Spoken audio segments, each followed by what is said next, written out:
मोदी जी जिस तरीके से यहाँ पर्चा नहीं खरीदने दिए, काम गिना के 10 साल के बाद भी वोट मांगने की हैसियत में 2 साल पहले अखिलेश ने कहा, कौन राजा भैया जो 23 साल या 24 साल की उम्र में निर्विरोध निर्दलीय विधायक हो गया हो।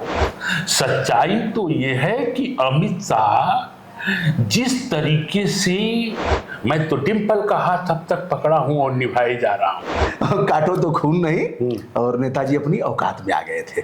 मुजरा का तो अनुभव आपको है, मुजरा जरा सुने हैं आप। मेरे महबूब की सादगी देखिए, उसको कहना था क्या, उसने क्या कह दिया। वाह। दुबे जी एक बात कहिए तो मैं लिख के दो, मेरे पर अगर मुकदमा बनता होगा तो लोग चला लेंगे। गांधी जी उनके पास चंदा मांगने गए, राजा भैया की बात अगर मान ली जाए और वहीं से कनेक्शन धनंजय सिंह का भी सटा, इन सबों ने बढ़ चढ़ के भाग लिया इनकी बदौलत। एक शब्द में मैं कहूं कि इनकी बदौलत में हिंदुस्तान आजाद हुआ। आज प्रधानमंत्री जी ने मुजरा की बात किया है और वो अभी बिहार के पाटलिपुत्र में कहा है जिसको मुजरा करना हो करे। इसका मतलब बचपन में चाय की तरह प्रधानमंत्री जी को मुजरा का भी अनुभव है। मुजरा बुरा है या अच्छा है, किस तरह से हमारे इतिहास का वह अंग रहा है, हम इसे भी जानने का प्रयास करेंगे। प्रधानमंत्री जी ने अभी कहा कि यदि विपक्ष की सरकार होती है, वह जीतते हैं इंडी गठबंधन, तो जितने आवास हमने दिया है सबकी चाबी छीन लेंगे। अब चाबी छीन करके क्या करेंगे? कौन ये? और बुलडोजर भी चलवा देंगे राम मंदिर पर, वहां बाबरी ताला भी लगवा देंगे। भाई साहब, आज मुजरा की बात किया है पाटलिपुत्र में, बगल में वैशाली है। आप तो एक बार हम लोग मुजरा सुनने गए थे भाई साहब, और खोज डाले कहीं कोठा मिला नहीं, शेरवानी भी आपने खरीद लिया था। देखिए दुबे जी, एक पहले आप इंटरव्यू किए थे, हाँ। उस इंटरव्यू में कहा था कि यह मानसिक रूप से लोग दिवालिया हो गए या हमें पागल लोग समझ रहे हैं। मतलब जनता मतदाताओं को। हाँ, मतलब दुनिया के सबसे बड़े लोकतंत्र का प्रधानमंत्री विगत के 10 दिनों से क्या क्या बके जा रहे हैं, अंतरराष्ट्रीय मंच पर भारत का नाम खराब कर रहे हैं। मेरी मानिए तो इनको अगर लोग किसी भाषा के ट्रांसलेशन करके भी सुनते होंगे, समझने की कोशिश करते होंगे, तो इनके बारे में क्या सोचते होंगे। अब आज पटना में जो उन्होंने कहा, जिसका संदर्भ आपने हमसे जानना चाहा,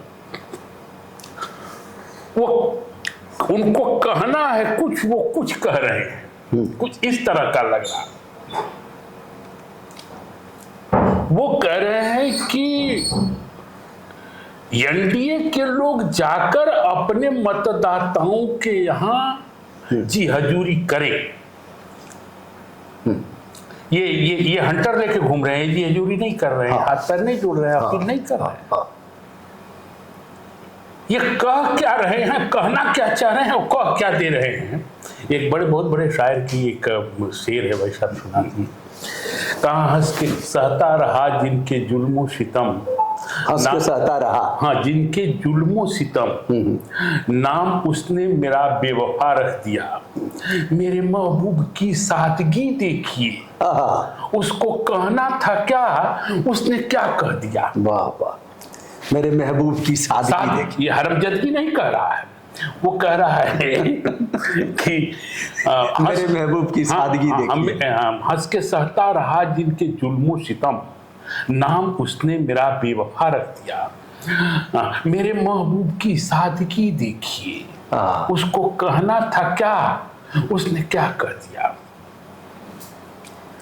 तो अब क्या कहा जाए भाई साहब, इनको कोई रोक नहीं रहा है, यह बना रहे हैं कि बिगाड़ रहे हैं, ऐसा बोल करके। भाई साहब, कल हमारी 2-3 प्रोफेसरों से बात हो रही थी। अब जनता जिस रूप में इन्हें समझे, जो भी समझे, हम तो मतलब क्या कहें, इनको 2-3 प्रोफेसरों से बात कह रहे थे कि 144 करोड़ के दुनिया के सबसे बड़े लोकतंत्र के प्रधानमंत्री की ये भाषा नहीं होनी चाहिए। ये महाराष्ट्र में जाके कह आए हैं शरद पवार जी को बेचैन आत्मा, इनसे 10 साल उम्र में बड़े हैं। इनकी शुरुआत चाय की गिलास लेके हुई है, तो उसकी शुरुआत जो है पॉलिटिक्स से ही हुई है। उधर जाके उधर यहाँ तक तो ठीक है। जिस तरह से मनमोहन सिंह को इन्होंने कहा, मनमोहन सिंह एक भारतीय प्रशासनिक सेवा के वरिष्ठ अफसर रहे, वित्त मंत्री रहे, कोई कलंक नहीं उसके जीवन में, उस व्यक्ति के जीवन में कोई कलंक नहीं आया। तो उन्होंने कहा कि रेन कोट पहन करके नहाते हैं बाथटब में। हाँ, बाथरूम।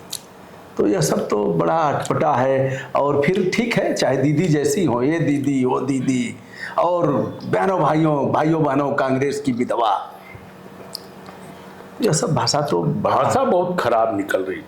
अब इस पर हम लोग आते हैं। मुजरा का तो अनुभव आपको है, मुजरा जरा सुने हैं आप। मुजरा का उनका जो कहने का वहां सेंस है, वो इस पूरी विधा को, अच्छा वो कहना क्या चाह रहे हैं आप ही क्लियर कर दीजिए। उस भाषण में ये शब्द उनके ये है कि एनडीए के लोग अपने मतदाताओं की गुलामी करें, चाहे तो वहां मुजरा भी करें। मैं ओबीसी आरक्षण और अनुसूचित जाति के आरक्षण के लिए मरते दम तक खड़ा रहूंगा। आप ही इस कार से निकालिए क्या कर रहे हैं। नहीं, हम मुजरा पर जा रहे हैं। थोड़ा एक आलिशान विधा रही है भारत के नृत्य की, संगीत की एक आलिशान विधा रही है, उसकी अपनी एक परिपाटी रही है। और आज भी तमाम फिल्मों में मुजरे का जब डांस होता है तो उसके लिए भारी भरकम सेटअप की जरूरत होती है। ऐसे सड़क पर 2 कदम इधर मार के 2 कदम उधर मार के मुजरा पूरा नहीं किया जाता। और दुबे जी एक बात बताऊं कि प्राचीन काल में राजाओं को मुजरे वालियों के यहाँ भेजा जाता था, राजकुमारों को। तो राजा राज्याभिषेक से पहले भेजा जाता था तहजीब सीखने के लिए। और लखनऊ के तो मुजरे बड़े मशहूर हुआ करते थे, मैं लखनऊ से पढ़ा भी हूँ। और तमाम जगहों के मुजरे अपना एक वो स्थान रखते थे, कोठों की शान थे, और वहाँ की तहजीब और रवायत का एक अलग अंदाज था। तो भाई साहब, इनको नगर बधू भी कहा जाता है, गणिकाएं भी कहा जाता है। हम लोग जिस स्थान से संबंध रखते हैं, गाजीपुर, वहाँ एक सरजू तिवारी जी की एक पुस्तक आपने पढ़ा है उसमें, हाँ। कि गणिकाओं की राष्ट्रीय आंदोलन में गणिकाओं की भूमिका। गाजीपुर के क्रांतिकारी सरजू तिवारी लिखा है उन्होंने, सरजू तिवारी लिखा है गाजीपुर के। तो उसमें उन्होंने लिखा कि किस प्रकार देश को आजाद कराने वाले परवाने घूमते थे, कोठों पर जाते थे, और वह जो पैसे इकट्ठे किए रहती थी उनको देती थी, भैया भैया कहती थी, राखी बांधती थी और कहती थी भैया जाके इसे हथियार ये सरजू तिवारी जी ने ही नहीं, भारत के आजादी के क्रांति के काल में आप पूरे हिंदुस्तान का इतिहास उठा के देख लीजिए, इन सबों ने बढ़ चढ़ के भाग लिया इनकी बदौलत। एक शब्द में मैं कहूं कि इनकी बदौलत ने हिंदुस्तान आजाद हुआ है। ये चंद्रशेखर आजाद, बिस्मिल्लाह, जब ये लोग सैंडर्स को मारे हैं, इसके बाद ये तवायफ के यहाँ जाके चंद्रशेखर जी छिपे थे। हाँ, बिल्कुल। और वो जगह बड़ी सुरक्षित हुआ करती थी।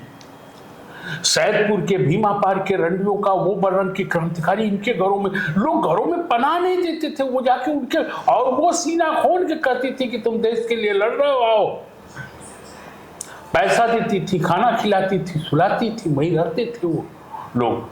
और बहुत लोग बहुत जगहों पर, उनकी बात छोड़ दीजिए, मार्कंडेय काटजू साहब ने अपने एक जिक्र में कहा था कि ये देश का महत्वपूर्ण अंग है, इनमें भी गरिमामय जीवन जीने का अधिकार है। और यही नहीं उन्होंने कहा था, ये कहा था देश की आजादी में इनकी महती भूमिका रही। इसके आगे बढ़कर के और कहा था कि यह अपने स्वेच्छा से इस पेशे में नहीं आई है, इन्हें ढकेला गया है। उस आर्डर को मैंने भी देखा। अच्छा जी। और उसमें चूंकि इनकी लड़ाई में लड़ रहा था। अगर वह स्वेच्छा से भी नृत्य कला में आती है, चाहे देह व्यापार में भी आती हैं, तो भी डिग्निटी उनकी है, डिग्निटी है, इससे इनकार नहीं किया जा सकता। अब चंद्रशेखर जी, इन्होंने वैशाली वहां बोला है, इन्होंने वैशाली के पास पाटलिपुत्र में बोला है। वैशाली और पाटलिपुत्र की दूरी 30 किलोमीटर के लगभग है, 50 किलोमीटर लगभग जो भी है। और वैशाली एक ऐसा स्थान है जहां आम्रपाली, अगर भगवान बुद्ध के उच्चतम शिष्यों में से जो शिष्याएं थी उनमें अगर नाम किसी का आता है तो वह आता है वैशाली। आम्रपाली का। महावीर स्वामी की जन्मस्थली है, आप तब नहीं जानते? हाँ बिल्कुल। पावापुरी में उनका वह अंतिम काल हुआ था, मरे थे, वहां भव्य मंदिर है। वैशाली में ही सब है।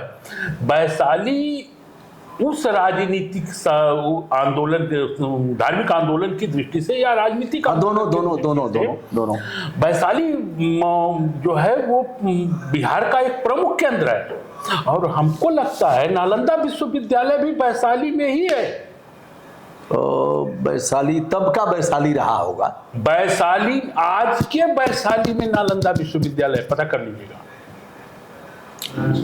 नहीं, नालंदा चूंकि बिहार शरीफ से सटा हुआ है, तो चलिए हम लोग अब इस पर चर्चा करते हैं। तब तो वो डाड़े पर ही होगा। हाँ।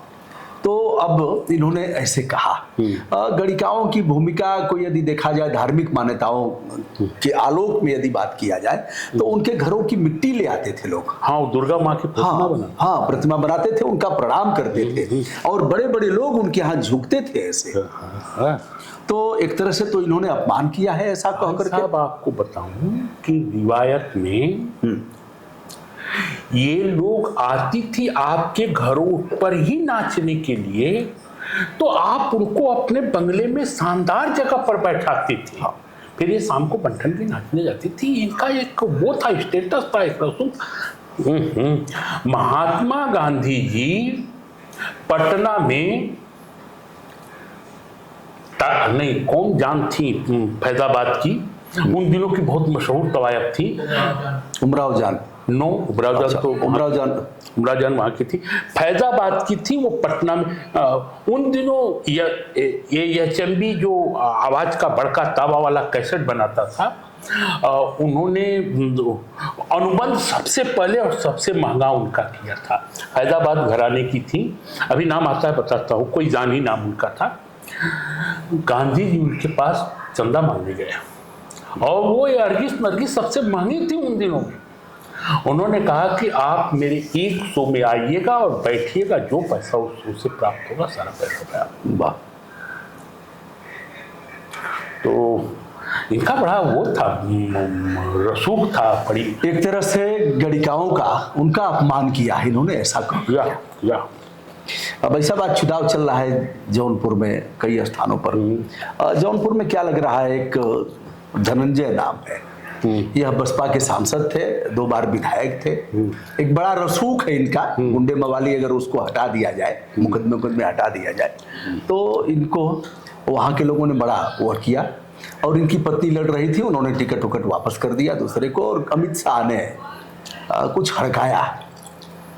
क्या है, धनंजय सिंह ने फिर एक पत्र जारी किया और कहा कि भारतीय जनता पार्टी के कृपाशंकर सिंह को आप लोग मतदान करिए और देश सुरक्षित है इन्हीं हाथों में। क्या लग रहा है आपको? देखिए दुबे जी, जो बाहर निकल के आया वो आप भी देख रहे हैं, मैं भी देख रहा हूं, लेकिन जो बिहाइंड द कर्टेन है, जो पर्दे के पीछे है, उसे न कोई देख पा रहा न कोई दिखा रहा है। अनुभव किया जा सकता है। अनुभव किया जा सकता। अगर राजा भैया की ये बात मान ली जाए, राजा भैया से यद्यपि मैं मिला नहीं हूं, राजा भैया की बात अगर मान ली जाए कि उनको ये पटेल जी जो मिर्जापुर से चुनाव लड़ रही हैं, पल्लवी पटेल की बहन जो है, क्या नाम है इसका, अनुप्रिया पटेल की के भाषण की एक बात लग गई। अनुप्रिया ने कहा क्या, जो वर्तमान में सपा को समर्थन दे दिया है उस पर मैं पक्ष ला रहा हूं। अनुप्रिया ने कहा था कि राजा रानी के कोख से पैदा नहीं होता, अब ईवीएम मशीन से निकलता है और कुंडा किसी के बाप की दागी नहीं है। मतलब यह प्रतापगढ़ में उन्होंने किया था भाषण। इसके अलावा कोई बात मेरी जानकारी में नहीं है। अनुप्रिया ने अपने चुनावी भाषण में ये 2 बातें कही थी। राजा भैया ने इसका जवाब देते हुए कहा कि ईवीएम राजा नहीं पैदा करता, ईवीएम जनप्रतिनिधि पैदा करता है, जनसेवक पैदा करता है। और वो अभी 5 साल के लिए, 5 साल के लिए, वो भी 5 साल के लिए। दोनों ने अपने अपने पदे की बात ठीक कही। ये तो अनुप्रिया बहाना है दुबे जी, बात तो कहीं और है। और वहीं से कनेक्शन धनंजय सिंह का भी सटा हुआ। अच्छा, धनंजय सिंह का। अच्छा, अनुप्रिया कोई नई बात तो कही नहीं है, यही बात कल्याण सिंह कहते थे। ये सिलसिला अब आपको मैं बताऊं, आप सरजू पांडे के लोगों से मिल लीजिए गाजीपुर में। सरजू पांडे ये कम से कम बात दर्जनों सभाओं में कह चुके हैं। ये बात कल्याण सिंह जी कह चुके हैं कि गुंडा विहीन कर दूंगा। ये बात बहुतेरों ने कुंडा में कर दी है। छोड़िए, 2 साल पहले अखिलेश ने कहा था, वो मैं आपको सुना दूं। 2-3 साल पहले अखिलेश ने कहा था, कौन है राजा? कौन राजा भैया? कौन राजा भैया? नहीं, राजा भैया नहीं, कौन है राजा? अब लोकतंत्र में कोई राजा नहीं, अब लोकतंत्र में जनता राजा है और कोई राजा नहीं। कहां गई वो बातें? रकरी तदा चलाई, कहां गई वो बातें? मैं तो डिंपल का हाथ अब तक पकड़ा हूं और निभाए जा रहा हूं। इससे बुरी बात तो अनुप्रिया ने नहीं कही। ये अनुप्रिया बहाना है। सच्चाई दुबे जी आज खुले कल खुले, जो मुझे दिखाई दे दिया कहिए, मैं वो बता रहा हूं। इनकी मुलाकात 10-15 दिन पहले, 5 दिन पहले हुई है गृह मंत्री से, और गृह मंत्री जी या तो बहके हुए अंदाज में इनसे पेश आ गए हो। 1 घंटा की जो मुलाकात हुई थी जी, बाहर के प्रदेश में, या तो कुछ अंदाज बहका हुआ हो, वो समझ नहीं पाए हो कि आदमी इतना झेल पाएगा कि नहीं झेल पाएगा, या तो कुछ शब्द ऐसे निकल गए हो जो ये नहीं बता रहे हैं और ये झेल नहीं पाए, या फिर शब्द ही नहीं निकले हो, भाव भंगिमा, या तो अंदाज बहका हुआ है, या तो उनकी शब्दावली कोई बहकी हुई है, और जिसको ये नहीं बता रहे हैं वो कहे को बताएगा। अनुप्रिया तो बहाना है। सच्चाई तो ये है कि अमित शाह जिस तरीके से लोगों में भय दिखाकर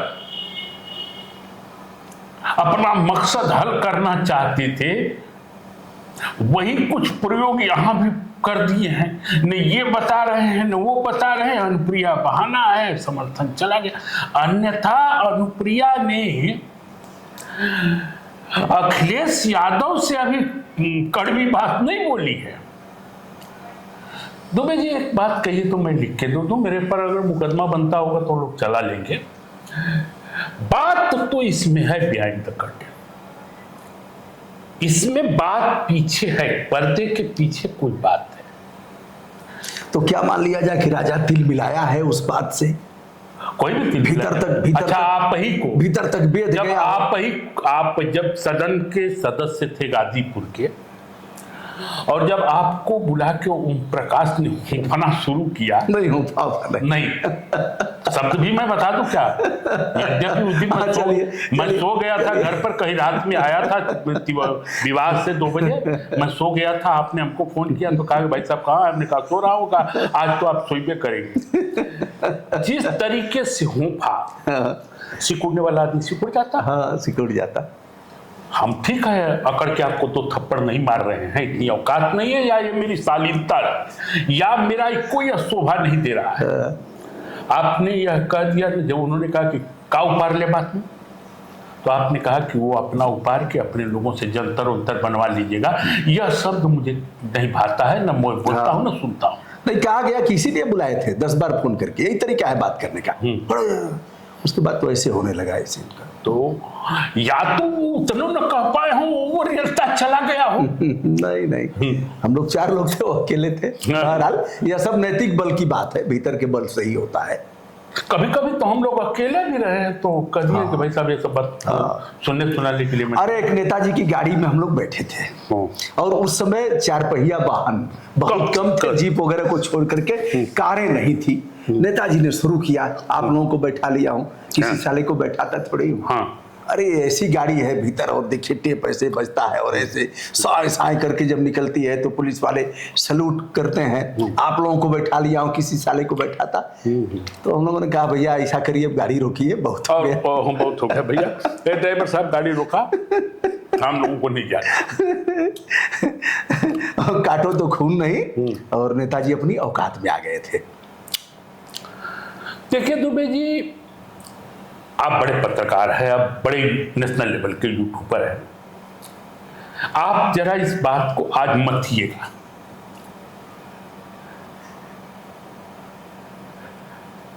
बिना बात के ऐसे ही चिट्ठी सपा के दफ्तर में राजा भैया के पार्टी की नहीं गई। या तो उनको समर्थन लेने का जो उनका तरीका हो राजा को पसंद ना आया हो, या तो वो सोचे हो कि इसी तरीके से राजा सरीखे को मनाया जा सकता है। भाव भंगिमा कुछ ऐसी रही हो या जुबानें कुछ ऐसी फिसल गई हो जैसे मोदी जी की फिसल जा रही है, तो या फिर उठ के चल दिया हूं, ठीक है यार चलता हूं, ठीक है ठीक है, यह भी है। भाई साहब अब मैं क्या बताऊं, आपके चैनल पर बोल रहा हूं, हमसे तो एक व्यक्ति ने कहा कि जितना ऊपर दिखाई दे रहा है उतना नीचे कर दूंगा, यह तक कहा है। लेकिन अब चूंकि हम नहीं सुने हैं, हाँ, इसलिए ये अंतिम जानकारी नहीं है। ये अंतिम जानकारी, अंदाजा तो सबसे पहले मुझे लग गया था कि कोई ना कोई बात है। अब भाई साहब एक बड़ा सवाल यह खड़ा होता है कि साहतो, अब रही बात, साहतो बड़ी औकात के हैं, सबसे बड़ी औकात आज उनकी है। राजा को दम कौन दे रहा है? क्या अपने बल से राजा ऐसे कर रहा है? आप एक बात समझिए, राजा के से काम लेना या समर्थन लेने तक ही बात नहीं थी, हमको लगता है उनको टूल्स के रूप में इस्तेमाल करके और लोगों पर भी सटाया जा रहा था। और राजा वह करने के लिए या तक राजा वहां तक जाते भी अगर, तो संभव उनकी बात न मानी जाती। संभव है कि राजा की बात मान ली जाती, उसके बदले राजा के लिए उनका एक एहसान हो जाता और राजा पता नहीं उसे पूरा कर पाते न कर पाते। बहुत बातें हैं। फिलहाल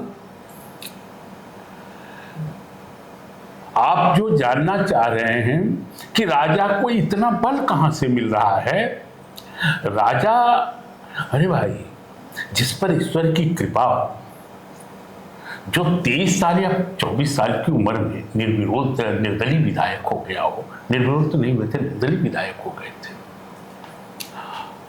और ऐसा नहीं है कि स्टेट के हुक्मरान साहब जो हैं, स्टेट का कोई नेता ऐसा नहीं है जो राजा से अभी वेल फिट ना हो।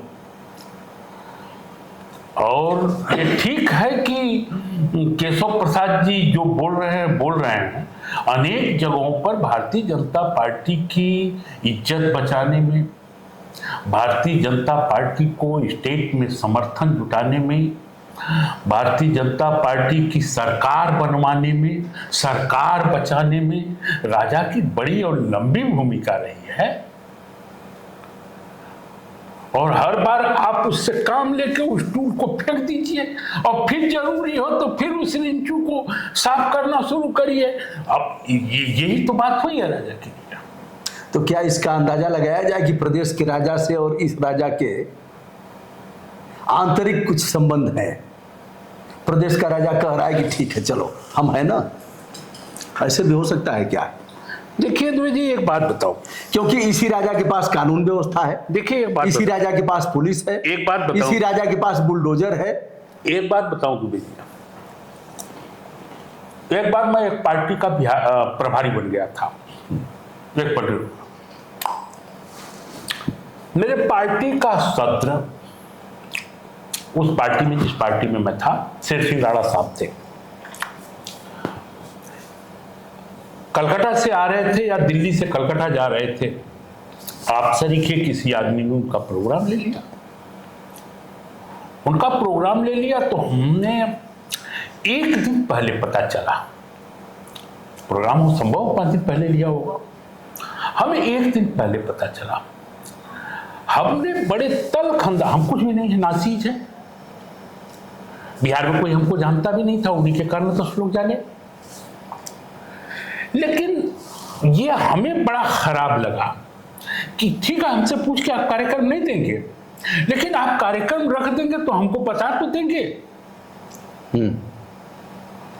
तो ये खराब लगा मुझे, मैं मनुष्य का स्वभाव है, मेरे को लगता है कि योगी जी भी इससे बहुत खुश नहीं होंगे। उनको जो टूल स्टेट से बोल्ट को कसने के लिए यूटिलाइज किए जाने थे, प्रयोग में लाए जाने थे, फिजिकली या मेंटली, उसके लिए उनको कम से कम अपने योगी से कहना चाहिए। तो बाईपास जो कर रहे थे, वो आदमी जो बाईपास कर गया, ठीक है, तो वो हर व्यक्ति को बुरा लगता, मेरे जैसे छोटे आदमी को बुरा लगा तो बहुत बड़ी चीज है साहब, लगा होगा, पक्की बात है। आप भी राजनीतिक रहे हैं, सामाजिक रहे हैं, आपको नहीं लगेगा कि आपके घर में कोई चीज रखा हो और ठीक है, आप देना चाहते थे कि चंद्रशेखर को दे दिया जाए, लेकिन आपका लड़का पूछे ना चंद्रशेखर को दे दे, तो आपको भी खराब लगता है। तो है, राजा को इस्तेमाल करना है, राजा से सहयोग लेना है, तो प्रॉपर थ्रू आइए। आप पूरा बाईपास किए, पूरा समुंदर हिंद रहे हैं। वाराणसी क्या लग रहा है? वाराणसी देखिए दुबे जी, एक बात बताओ, वाराणसी की बात छोड़,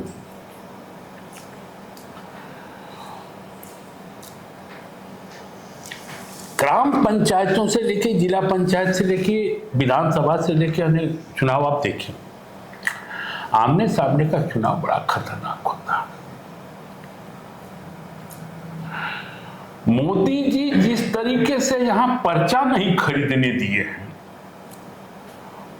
उनके इशारे पर या स्टेट गवर्नमेंट के इशारे पर या उनके चाहने वालों के इशारे पर या स्वयं मोदी जी, जो भी हो, इसमें उनका कनेक्शन तो मोदी के प्यार में हो, मोदी के कहने पर हो न हो। फिलहाल अब संख्या रह गई 8-9, कितनी? 7 है। 7 में 3-4 और चले जाएंगे, जैसे आज गाजीपुर में चले गए 3-4, और नहीं, वो अभी है, उन्हीं लोगों के भरवाए हुए हैं। भरवाए। अगर यह चुनाव किसी के साथ आमने सामने हो गया, आइदर बहुजन के साथ और कांग्रेस के साथ, तो हमें लिखवा के मुझसे ले लीजिए, मोदी जी आ जाएंगे, दोबारा हाँ आ जाएंगे। अगर बिटवीन 2% चुनाव हो गया, विपक्ष के वोटों का ध्रुवीकरण हो गया, तो ये मैं लिख के दे दूं कि निश्चित रूप से चुनाव नहीं। आप पिछला ही चुनाव को जोड़ लीजिए, विपक्ष के वोटों का ध्रुवीकरण कर दीजिए। विध्रुवित वोट भिन्न भिन्न जगह छिटाए हुए विपक्ष के वोटों के कारण मुरली मनोहर जोशी से अब तक इनकी जीत होती रही है। अगर बिटवीन 2% लड़ाई हो गई, 2 लोगों के बीच हो गई, यहां से हार जाएंगे। और दुबे जी 2-3 बातें हैं, ठीक है, और धर्म के नाम पर दे दो बाबा, और अल्लाह रखे तुमको अल्लाह रखे। तो अभी एक दिन स्मृति जी का बात सुन रहा था, सनातनियों धर्म के नाम पर ही सही ये वोट दे दो, हमने कहा कि क्या क्या तुम लोग भाषा इस्तेमाल कर रही हो। अरे तो हम लोग जब बचपन में थे, साईं लोग आते थे और टोपी बांधे होते थे। एक बार एक साईं के यहाँ हत्या हो गई थी, आप गए थे, हम और आप गए थे दुबे जी। और शायद दैनिक जागरण, भदौरा में दैनिक जागरण के फ्रंट पेज की ये खबर थी, अब तक की गाजीपुर की सबसे लोमहर्षक घटना, फ्रंट पेज की खबर थी। हम लोग रुक नहीं पाए, उसके घर चले गए। तो उसमें कहा कि हम लोगों का खेत उत नहीं है और पगड़ी हरी बांधता है और कटोरा उठाता है, शाम को मिल जाता, खा लेता है। हम लोगों के पास यही है। तो हमारे ही पास नहीं बाबा, ये सबके पास, आपको इशारा करते हुए, बाबा सबके पास ही। तो हम लोग छोटे होते थे तो साईं लोग आते थे खप्पड़ लेके, साईं का फेरिया साल भर पर अल्लाह के नाम पर देते, बाबा भगवान के नाम पर देते। तो यही तब तो चल रहा है बाबा, क्या बताया जाए। काम गिना के 10 साल के बाद भी वोट मांगने की हैसियत में यह लोग नहीं आ पाए। स्मृति ईरानी भी यही कह रही है, ये डेरवा की वोट ले रहा है। ये कह रहे हैं महोदय हमारे कि इसमें वो सब आएंगे तो इसमें ताला लगा देंगे, बाबर वाला ताला लगा देंगे। बाबरी ताला नहीं कहा, उन्होंने कहा ताला लगा देंगे, राम जी को फिर टेंट में भेज देंगे, बुलडोजर चलवा देंगे। अरे भाई, मंगलसूत्र छीन लेंगे। क्या देश की जनता को एकदम मूर्ख समझ रखे हैं आप, मूर्ख समझ रखे। तो भाई जी चलिए, कल पता चलेगा चुनाव बाद। अमित शाह जी का अंदाज बहका हुआ ही राजा को नागवार गुजरा है। या तो जुबान गुजरी हो, अंदाज गुजरा हो, राजा को नागवार गुजरा। राजा भी बता नहीं रहा है, अमित शाह तो नहीं। राजा कभी न कभी पोल तो खोलेंगे, कितने दिन दफन किए रहेंगे? या फिर कुछ नहीं, राजा से कोई पूछ ही नहीं रहा है, राजा से ये बात पूछ ही नहीं रहा है कि राजा आपके एक्शन या आपके रिएक्शन से हम लोग महसूस कर चुके हैं कि कुछ एक्शन है। न्यूटन का तीसरा नियम कहता है एवरी एक्शन है इक्वल एंड अपोजिट रिएक्शन। और हम लोग तोड़ रहे हैं पल्लवी पटेल, क्या नाम उनका, अनुप्रिया पटेल जी की भाषा अभी उतनी तल्ख नहीं दिखाई दे रही है जो 2 साल पहले अखिलेश की भाषा जितनी तल्ख थी। तो अनुप्रिया तो बहाना, अनुप्रिया बहाना। जिस तरह से सबको ठीक करते उधर से आया है शाह। अरे कभी कभी सुने होंगे जी कि लड़का को पकड़ के पूछ उलट के बांध देना हनुमान जी का। उधर से सबको डरवाते, खोंकते, खखारते, आंख दिखाते हुए चला है और तब तक राजा से भेंट हो गई है। राजा एकदम मकड़ गया है। अरे भाई, अश्वमेध यज्ञ का घोड़ा निकला था राम जी का और हनुमान जी पीछे ऊंचे थे। लवकुश ने देखा, उनका पूंछ पकड़ के उस पेड़ में बांध दिया, रथ को, घोड़ा को उधर कर दिया और उतार पुतार के कहा बस अब जितना तू चल लिया उतना तू चल लिया, अब आगे नहीं चलने दिया जाएगा। तो भाई ठीक है, यहाँ से वहां तक गया, कोई नहीं बोला, वहां तक यहाँ तक आया तब भी कोई नहीं बोला। हजारों लोगों को चापता चुपता, डरवाता, धमकाता, ब्रजभूषण शरण सिंह इसी आदमी का इकट्ठ काटता कूटता सब चला आया यहाँ ले। और जब यहाँ ले आ गया तो भेंट हो गई राजा से। आखिर तो कोई बात है जो हस्ती मिटती नहीं उसकी। 5 बार 6 बार 7 बार से लगातार विधायक है। तो दुबे जी आप पत्रकार हैं, पता लगाइएगा। मैं मुझसे पूछेंगे तो मैं तो ये लिख के दे दूं भाई साहब कि कोई न कोई बात है। मैं परसों रात भर जगा रह गया। हमने कहा ये तो सरजू पांडे 20 बार बोला करते थे। ये बात तो कल्याण सिंह जी ने कहा था कि गुंडा विहीन कर दूंगा और उसी राजा भैया ने कल्याण सिंह की सरकार बनवाई। तो बात यहीं तक नहीं है, बात इसके बाद भी कुछ है। जो दिखाई दे रहा है वो लौकिक है। तो दोस्तों, यह रहा आज की संयुक्त वार्ता चंद्रशेखर जी के साथ। हमारे मित्र हैं, साथ में हम लोगों ने काफ़ी संघर्ष किया, लोकहित के तमाम बिंदुओं पर देश स्तर से लेकर विदेशों तक लड़ाई लड़ी गई, और आज यह व्यवसाय में है और प्रकृति ने हमें सोशल मीडिया का एक छोटा सा प्लेटफॉर्म दिया है। आशा करता हूँ आप सभी को अच्छा लगा होगा। नमस्कार, शुभकामना। नमस्कार। नमस्कार।